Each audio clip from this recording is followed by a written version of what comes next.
Бар ikenu, yo'q ekan, ash ikenu, to'q ekan. Burunqi zamanda bir och singil o'tgan ekan. Hadisining ismi Aynur, singlisining ismi Aygul ekan. Ular kichikidala onasidan yetim qolgan ekan. Aynur bilan Aygul kunduzi billa o'ynab, kechasi billa uxlaydi ekan.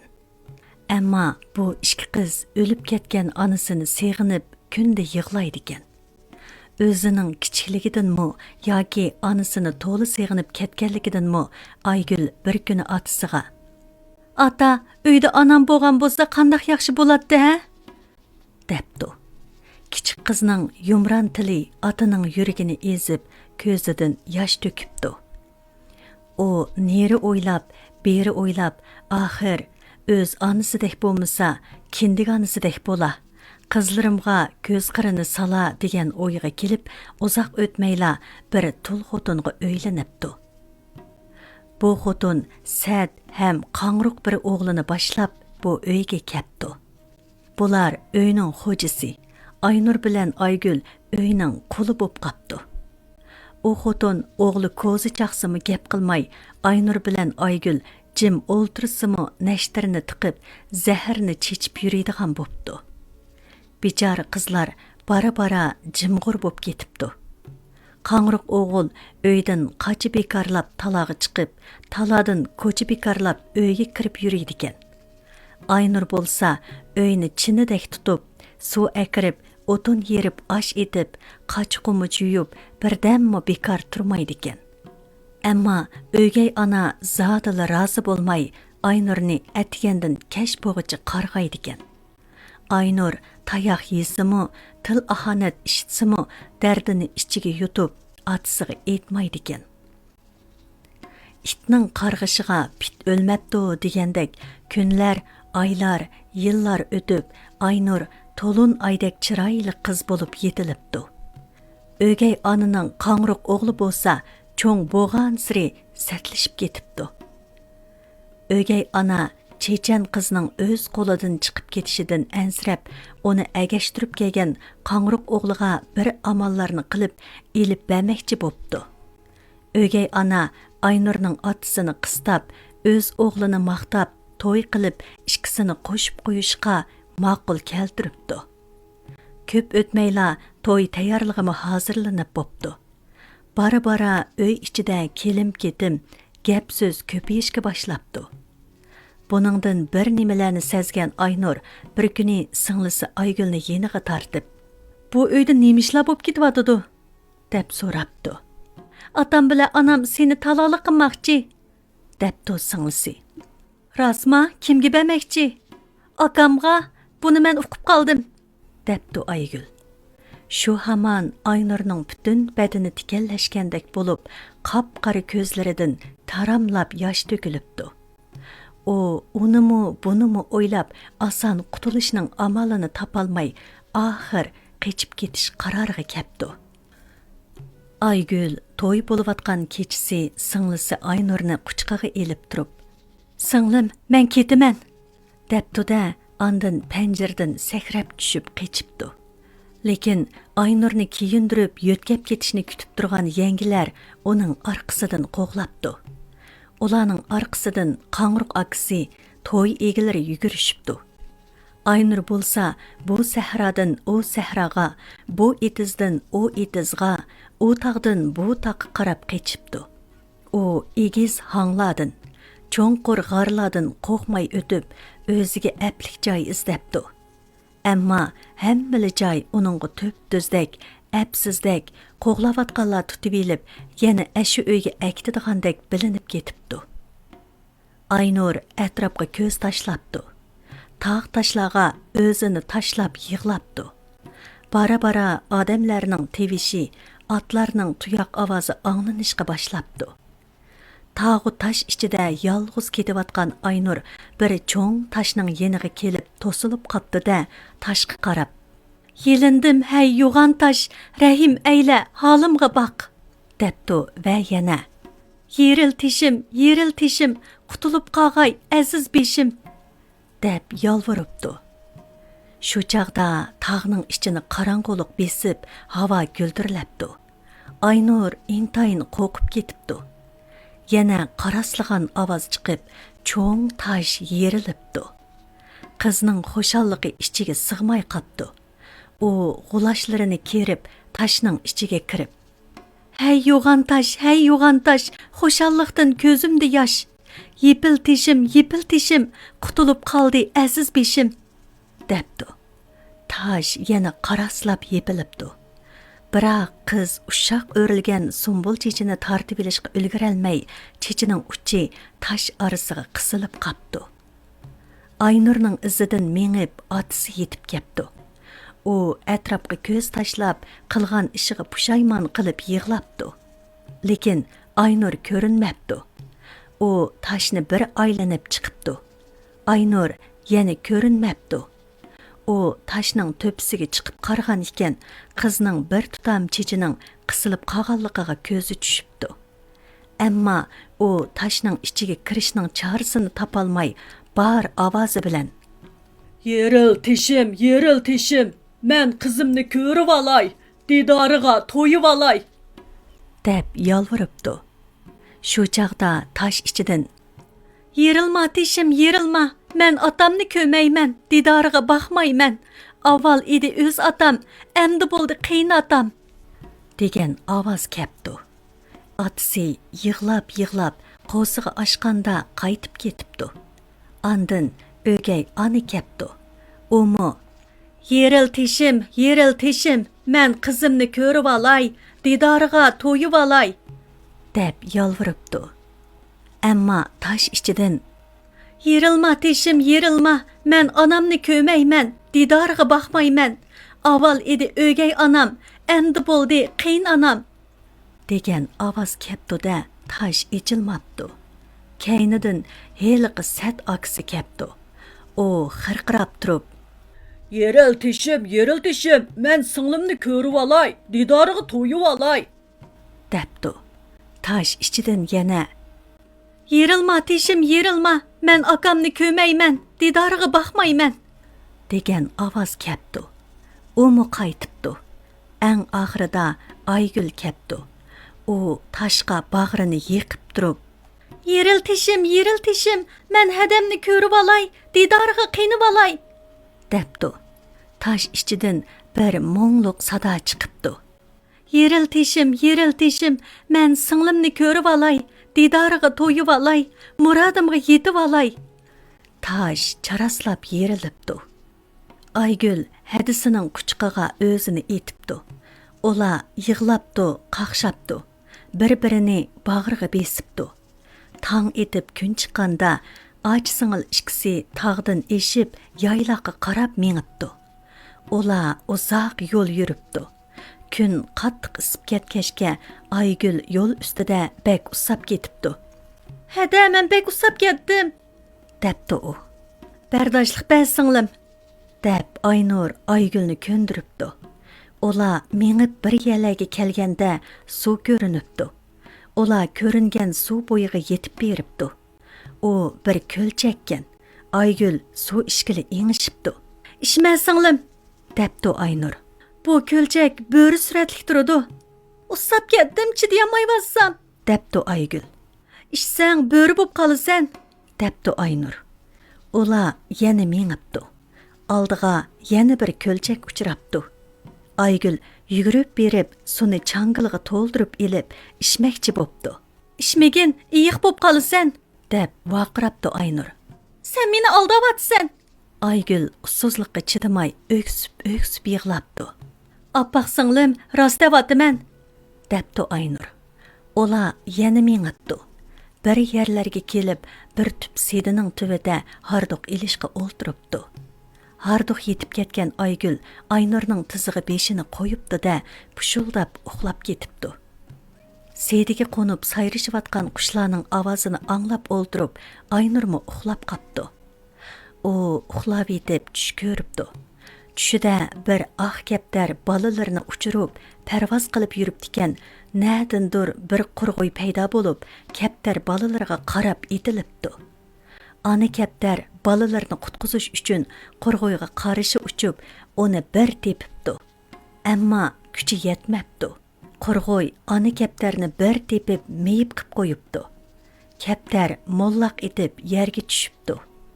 Aynur uni yerdan olganida ana kaptar aralla nafas olibdi. Osmonda qurg'oy boshqalarga changal silishga boshlabdi. Aynur qurg'oyga g'azab bilan vaqirab etib o'yg'inib ketibdi. Qarasa, Aygul yo'q. Shu hamon atrofdan varang-churung anglanishqa, vijildab kelayotgan o'qlar sediga kelib tegishga boshlabdi. Aynur alaqizada bo'lib, singlisini izlab vaqirabdi. Aygul, Aygul! Shu hamon Aynurning oldida bir chiroyli kiyik bolasi paydo bo'lib qopti. Aynur, "Singlim, bu senmi?" deb heliqi kiyik bolasini bag'riga besibdi. Aslida Aynur uxlab qolganda Aygul usab o'yg'inib ketib, kiyik ko'li bo'yiga beribdi va shu kiyik ko'lining suyini ichib, kiyikka aylanib qopti. "Tez yugurgin qochayli!" debdi o'q ovozining adab ketganligidan cho'chigan Aynur. Singlisi Aynurga agishib, qichib, ko'l bo'yidagi bir tup seriga chiqib apti. Biroq ularning sho'lisi kiyik ko'liga tushib qapti. O'q uzib, ovlab kelayotgan podsho ularning sho'lisini ko'rib qilib, lashkarlarni chaqirib, "Ana ko'rdinglarmi?" debdi. Hamma shu tarafga qarasa, ko'l ichida go'zal bir qiz bilan chiroyli bir kiyik bolasi turg'udek. Podsho, "Qani suzib ochqinglar!" deb buyurgan ekan, lashkarlar ko'lga kechib kirishiga heliqi go'zal qiz bilan kiyik bolasi g'oyib bo'pti. Shah beshini ko'tirib osmonga qarasa, sedi ustida bir go'zal qiz bilan bir kiyik bolasi billa turgan. Shah hayron bo'lib so'rabdi. "Sen odammi yoki parimi?" "Odam." "Bu nima kiyik?" "Bu mening hamrohim", debdi Aynur beshini to'van selib. Shah bir qarash bilanla Aynurga oshiq bo'lib qapti. Uni yurtiga aketib, 40 kech kunduz to'y qilib, amriga otdi. Shahning Xon Oyim degan ayoli bo'lib, to'yning birinchi kunila Aynurni yomon ko'rib qapti. Shahni uningga ko'ngilsiz qildirishning chora amallarini izlabdi. Shahning Aynurga bergan sovg'atlarini tartib olibdi. Ish qilib Aynurga qilmagan askiliga qolmabdi. Kunlar va oylarning o'tishi bilan Xon Oyimning niyati bargan siri yomonlashibdi. Aynur bo'lsa homildor bo'lib qapti. Bir kuni Shah yana lashkarlarni boshlab o'g'i chiqib ketibdi. Fursatni o'ng bilgan Xon Oyim ko'l bo'yidagi qor yog'ochga elanguch selib, Aynurni uchishga chaqiribdi. Sodda qiz Xon Oyimning iltifotidan ko'ngli xush bo'lib, elanguchda uchib o'ynabdi. Aynur elanguchda bir paslab, bir egizlab toza o'rliganda Xon Oyim kelib, shartli qilib arg'amchini kesib etibdi. Aynur voy deb vaqirgan peti ko'lga tushib ketibdi. Buningdan faqat kiyikli xabardor bo'lib qapti. Orda ichida oli to'plan ko'tarilib, Shahni chaqirg'ili odam mengibdi. Shah kelgucha Xon Oyim og'ir qiyofatiga kirib elib, yotqanga yo'ginib yetib apti. Bir tevib Xon Oyimning atrofida parvona bo'lib yuribdi. Ahvolni ko'rgan Shah eg'iz ochqichilik Xon Oyim "Baxtsizlik" deb yig'labdi. "Nim bo'ldi?" deb so'rabdi Shah. "Uni sehrgar desam ishonmadilar. Oqibat nima bo'ldi? U menga zahar." Xon Oyim gapini davomlashtira olmay tevibga qarabdi. Tevib uning so'zini davom qilib, "Podshohim, kundishi Xon Oyimga zahar ichirib qechib ketibdi", debdi. Podsho darhol lashkarlarni chaqirib, "Anglanglar, Aynur xiyonatchini darhol tutib oldimga akilinglar", deb buyruq tushiribdi. Lashkarlar otlanib, taraf-tarafga Aynurni izlab chiqib ketibdi. Hadisidan ayrilib qolgan kiyik bolasi kundan kuniga shumsharab, ko'l bo'yidan ketmay yig'lab yurgan ekan. Bu hol Xon Oyimni g'azablantiribdi. U tevibning dorisi shifoliq bermagan, kesili kundan kuniga eg'irlashayotgan qiyofatga kirib yetib apti. Bir kuni tevib podshohning yeniga kirib, Xon Oyimning ahvolining eg'irligini ma'lum qilibdi. "Unda xo'si qanday qilishimiz kerak?" debdi padişah. Buning birdan bir davosi. Deb jim bo'p qapti tebib. Qani desizlar, nima davo bo'lsa qilayli? Debdi padişah yenida turgan kiyik balasini neri ittirib. Tebib maqsadni etishga petinolmay kiyik balasini shariat qipdi. Kiyikmi? Debdi padişah. Shundoq, so'yib go'shini xonayimga yegizib, oshqinini mulozimlarga ulashtirib beribasizlar, ondan xonayim saqiydi. Debdi tebib. Padişah jim bo'p qapdi. Kiyik balası bo'lsa, yana ko'lning bo'yiga berib, mo'nglanib yig'labdi. Undaq bo'lsa men ovchilarga buyruq qilay, mushuninga o'xshaydigan kiyik bo'lsa etib kelsin. Debdi padişah yenidagi kiyik balasiga qiymay. Yo'q, podshohim, mushu kiyikdan boshqasi xonayimga davo emas. Debdi tebib. Kiyik balasi öksüp yig'lashga boshlabdi va yana ko'l bo'yiga berib, bag'rini yiqib yetibdi. Shu hamon ko'lning ichidan "Allay balam, allay, kechilari chirog'im. O'ng yenimda oltin böşük, sol yenimda ko'mish böşük. Allay balam, allay" degan ovoz keldi. Birdamdan keyin yana "Aylanib men aydayman, seg'inib aygulumni, allay etib harmayman, qarchig'amni, o'g'limni" degan ovoz anglanibdi. Shuningdan boshlab kiyik balasi ko'l bo'yidan faqatli ketmabdi. Atsi o'rda ichida odamlar ko'payibdi. Birdamdan keyin o'choqlar ko'linib, qozonlar esilibdi. Qassob kelib pichqini belashga boshlabdi. Ondan ko'l bo'yidagi kiyik balasini tutib yiqitib, put-qo'lini tushab, qilishdek ittik pichoqni kiyik balasining geliga urishga tamshalganda, kiyik balasiga zuvon kirib, "Hey padişah, gapimga quloq solg'in" debdi. Qassob umrida ko'migan bu ishdan qattiq cho'chib ketib, qo'lidagi pichoqni cho'rib etibdi. Qo'l puti tushaklik turgan kiyik balasi ko'l tarafga qarab yumulab berib, "Yaxshi ko'rgan jinim hada, singling sana yolvurar. Sen chiqmasang bu ko'ldan, singling jondan ayrilar" debdi.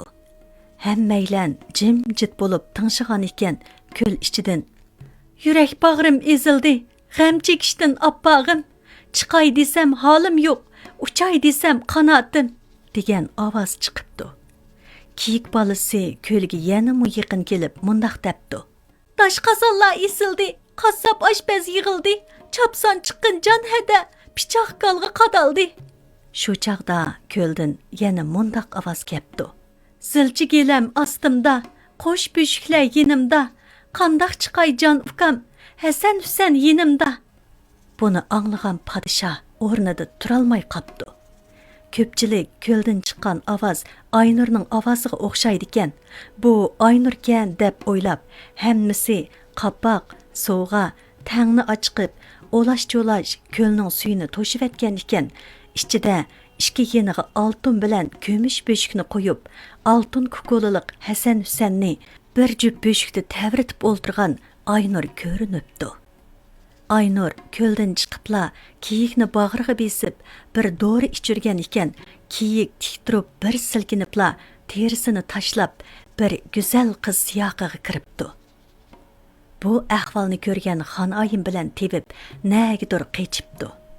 Shu hamon padişah "Aldamchi xotin bilan hiylagar tebib tutib kelinsin" deb buyruq qilibdi. Ko'pchilik darhol Xonayim bilan tebibni tutib ketdi. "Bu ikkisini 41 otning quyrug'iga chetib, so'ritib, cho'lga tashlanglar" deb buyruq qilibdi padişah yana. Buyruqdan rozi bo'lmagan Xonayim sakrab o'ttirg'i tushib shohga "Ikkimiz birga yashadik, birga o'layli" debdi-da shohning ko'ksiga xanjar uribdi. Shoh shu zamon yiqilib jon uzibdi. Ko'pchilik shohning buyrug'ini o'rinlab, Xonayim bilan tebibni 41 otning quyrug'iga chetib so'ritib o'ldiribdi. Padişahlıqni bo'lsa Aynurga beribdi. Aynur singlisi Aygül, o'g'illari Hasan Husanlar va xalq ommasi bilan ejil inoq bo'lib dunyodan o'tib